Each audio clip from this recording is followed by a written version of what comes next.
এক বিস্ফোরণের মাধ্যমে আমি মহাবিশ্ব তৈরি করেছি। সুবহানাল্লাহ। আদিতে শুরুতে কিন্তু সব আকাশ, বাতাস, জমিন, চন্দ্র, সূর্য, নক্ষত্র, গ্রহ, নীহারিকা পুঞ্জ, গ্যালাক্সি, ব্ল্যাক হোল সব কিছু মিলেমিশে একসাথে ছিল। এটার ঘনত্ব ছিল খুব বেশি। মহাবিশ্বের সব কিছু ছিল একটা বিন্দু।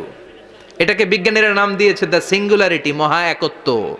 এরপর একটা প্রচন্ড বিস্ফোরণের মধ্য দিয়ে মহাবিশ্ব সৃষ্টি হয়েছে। ইয়াসিন, বিজ্ঞানময় কোরআনের শপথ। কোরআনের মধ্যে বিজ্ঞান আছে না নাই? অভাব নাই। কয়টা শুনবেন? আল্লাহ কসমোলজির কথা বলেছে, অ্যাস্ট্রোলজি কথা। কসমোলজি হচ্ছে সৃষ্টি তত্ত্ব। কসমোলজি কি? সবাই বলেন কসমোলজি কি? আল্লাহ বললেন আওয়ালাম ইয়ারাল্লাযীনা কাফারু আন্নাস সামাওয়াতি ওয়াল আরদা কানাতা রাতকান ফাফাতাকনাহুমা। কাফেররা কি দেখে না মহাবিশ্বের সব কিছু একসাথে মিলে ঝিলে ছিল। বিশাল এক বিস্ফোরণের মাধ্যমে আমি মহাবিশ্ব তৈরি করেছি। সুবহানাল্লাহ। আদিতে শুরুতে কিন্তু সব আকাশ, বাতাস, জমিন, চন্দ্র, সূর্য, নক্ষত্র, গ্রহ, নীহারিকা পুঞ্জ, গ্যালাক্সি, ব্ল্যাক হোল সব কিছু মিলেমিশে একসাথে ছিল। এটার ঘনত্ব ছিল খুব বেশি। মহাবিশ্বের সব কিছু ছিল একটা বিন্দু। এটাকে বিজ্ঞানীরা নাম দিয়েছে দ্য সিঙ্গুলারিটি, মহা একত্ব। এরপর একটা প্রচন্ড বিস্ফোরণের মধ্য দিয়ে মহাবিশ্ব সৃষ্টি হয়েছে। এটার ওরা নাম দিয়েছে বিগ ব্যাং থিওরি। কি নাম? স্টিফেন হকিং মারা গেছে না গত বছর নাকি? হ্যাঁ, বছর খানিক আগে মারা গিয়েছে। সবচেয়ে বড় পদার্থবিজ্ঞানী ছিল। সে একটা বই লিখেছে, from the brief history of time, a brief history of time from big bang two black hole. সেখানে সে প্রমাণ করেছে কোরআনের এই আয়াত, কানাতা রাতকান, মহাবিশ্বের সবকিছু একটা বিন্দু ছিল। চাঁদ, সূর্য, গ্রহ, তারা সব কি ছিল? কথা বলেন, সবাই বলেন। একটা মাত্র বিন্দু ছিল। আল্লাহ বলেন, don't the disbeliever observe that the heavens and earth were joint together, then I separated with a gigantic sound explosion. সব একসাথে ছিল। চাঁদ, তারা, আকাশ, নদী, নালা সব একসাথে। তারপরে একটা বিকট বিস্ফোরণের মধ্য দিয়ে পৃথিবী হয়েছে, এ চাঁদ হয়েছে, চন্দ্র হয়েছে, সূর্য হয়েছে। মহাবিশ্বের সব কিছু এই মহাবিস্ফোরণের মধ্য দিয়ে হয়েছে। চিৎকার করে পড়েন আল্লাহু আকবার। এই যে ছোট্ট পৃথিবীতে আমরা বসে আছি, এই পৃথিবীর চেয়ে সূর্য 13 লক্ষ গুণ বড়। চিল্লায় পড়েন আল্লাহু আকবার। এটা কি বাড়ির কাছের কথা? 13 লক্ষ গুণ বড়। কল্পনা করা যায়? তার মানে কি সূর্যই সবচেয়ে বড়? না, সূর্যের চেয়ে অনেক বড় বড় তারা আছে। ব্যাটেল জিউস নামে একটা তারা আছে মহাকাশে, যেটা যে সূর্য পৃথিবীর চেয়ে 13 লক্ষ গুণ বড়। এই ব্যাটেল জিউস তারা সূর্যের চেয়ে 33 কোটি গুণ বড়। এই ব্যাটেল জিউস তারাটাই কি সবচেয়ে বড়? না, এর চেয়েও কত বড় তারা যা আছে কোনো হিসাব নাই। এরকম বিশাল বিশাল তারা ঘুরতে ঘুরতে মাওয়াকিউন নুজুম, ব্ল্যাক হোল নামে একটা রেঞ্জ আছে। এই রেঞ্জের মধ্যে যদি ঢুকে যায়, ছোট্ট বাচ্চার মুখে চকলেট দিলে বাচ্চা যেমনি চকলেট চুষে খেয়ে ফেলে, এই বিশাল বিশাল তারাগুলো ব্ল্যাক হোলের মধ্যে ঢুকলে এক মুহূর্তের মধ্যে নিঃশেষ হয়ে যায়। চিল্লায় পড়েন আল্লাহু আকবার। এজন্য আল্লাহ বললেন, ফালা উকসিমু বিমাওয়াকিউন নুজুম। এই তারকা নিঃশেষ হওয়ার যে জায়গাটা, এই জায়গার কসম আমি কোরআনের মধ্যে খেলাম। এই ব্ল্যাক হোলের রেঞ্জের ভেতরে তারা আসলে মুহূর্তের মধ্যে নিঃশেষ বানিয়ে দেয় কে? একটা তারার চেয়ে আরেকটা তারা বড়। এরকম হাজার কোটি তারা মিলে আমাদের গ্যালাক্সি। এই গ্যালাক্সির নাম হচ্ছে মিল্কি ওয়ে। কি নাম?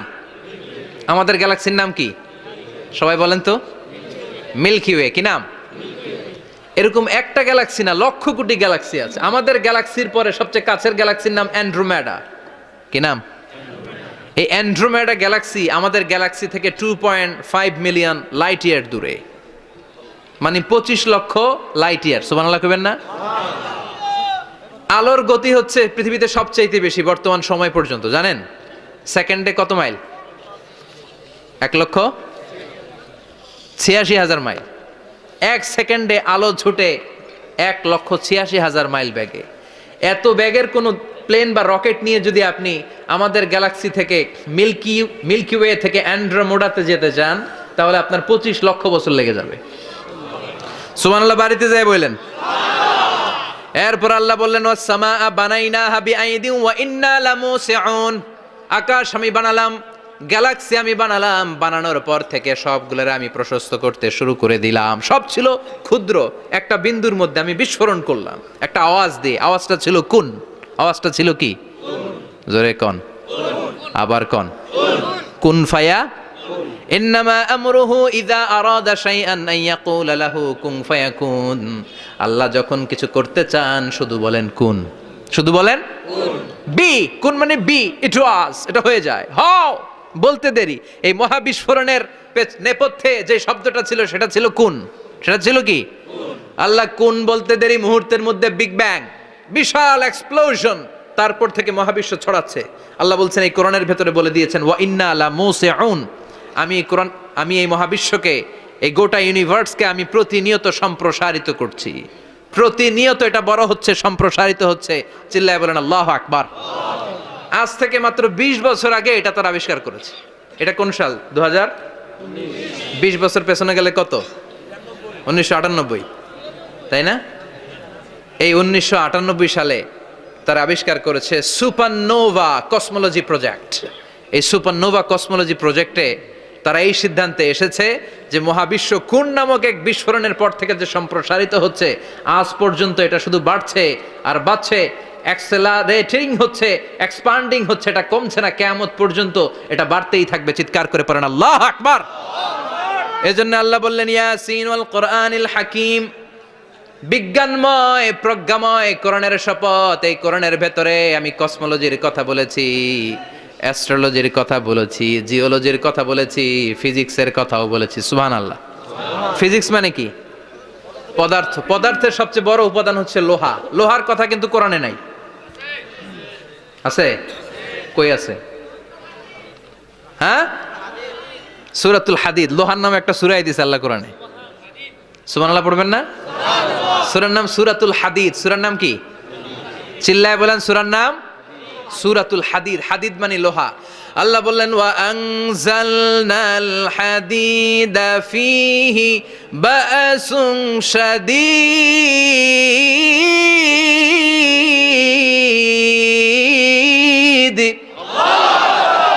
ওয়া আনজালনাল হাদিদ ফীহি বা'সুন শাদীদ, আমি লোহা নাজিল করলাম আর লোহার ভেতরে আমি ভয়ঙ্কর শক্তি ঢুকাইয়া দিলাম। সুবহানাল্লাহ।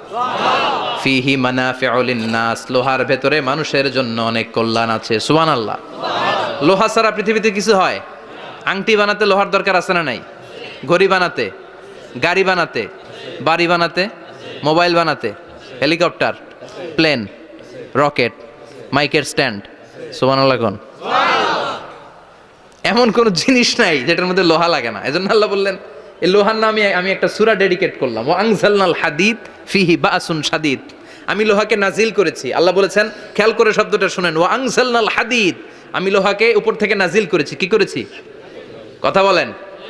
তার মানে লোহা পৃথিবীতে ছিল না, নাজিল করছে কে? আল্লাহ। লোহা পৃথিবীতে ছিল? পৃথিবীতে ছিল? পৃথিবীতে থাকলে নাজিল করবেন কেন? এই যে কোরআনটা পৃথিবীতে আগে ছিল? নাজিল করছে কে? আল্লাহ। কোন ফেরেশতাকে দিয়ে? সাইয়েদনা জিবরাইল। কোন নবীর উপর? বিশ্বনবী মুহাম্মদুর রাসূলুল্লাহ। আল্লাহু আকবার। তার মানে ওহী পৃথিবীতে ছিল না, আল্লাহ উপর থেকে নাজিল করেছেন। নুজুল মানে উপর থেকে নিচের দিকে আসা। এই নুজুল শব্দ ব্যবহার করে আল্লাহ বললেন ওয়া আনজালনাল হাদিদ, লোহাকে আমি নাজিল করেছি। তার মানে লোহা পৃথিবীর উপাদান নয়, লোহা এসেছে উপর থেকে। কোন সুবহানাল্লাহ।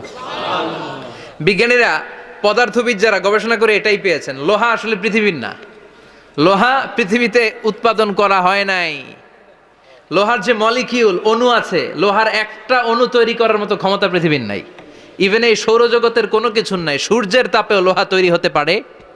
লোহার ছোট্ট একটা অণু তৈরি করতে কমপক্ষে 1 কোটি ডিগ্রি সেলসিয়াস তাপের প্রয়োজন হয়।